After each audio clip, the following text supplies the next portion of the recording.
বন্ধ করার কারণ কিছু নেই, এই মোটর বন্ধ হয়ে গেছে। বন্ধুরা, এই মুহূর্তে আমি বসে আছি কলকাতার ঐতিহাসিক হলুদ ট্যাক্সিতে।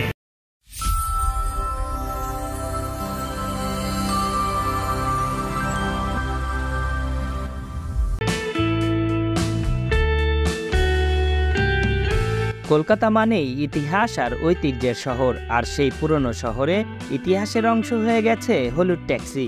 বিশেষ করে বাংলাদেশি পর্যটকদের কাছে এই বাহনটি গুরুত্বের বাহুডোরে থাকে।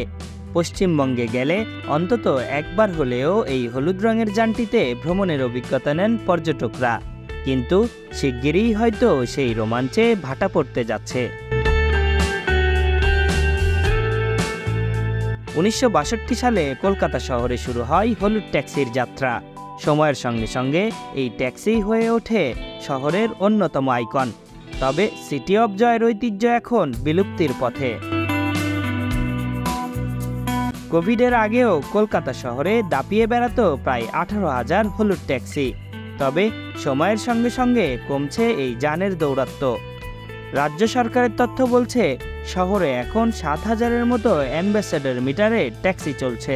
শিগগিরই হয়তো সেই সংখ্যাটাও কমে আসবে। শোনা যায় যে বন্ধ হয়ে যাবে যে কোনো সময়। যে কোনো সময় না, টাইম আছে।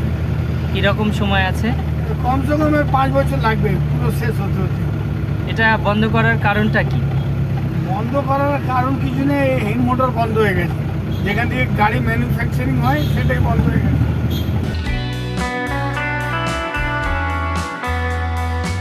অতিরিক্ত ভাড়া, যাত্রী রিফিউজ, ম্যানুফ্যাকচার কোম্পানি বন্ধ হয়ে যাওয়া এবং উবার ওলার আগমনে হলুদ ট্যাক্সি এখন বিলুপ্তির আশঙ্কায়। অ্যাম্বাসেডর মিটার ট্যাক্সিটি রেজিস্ট্রেশন সময় ধরলে সেটি বসে যাওয়ার কথা 2027 সালে। এরপরেই হয়তো চিরতরে মুছে যাবে কলকাতার অন্যতম এ লাইফ লাইন।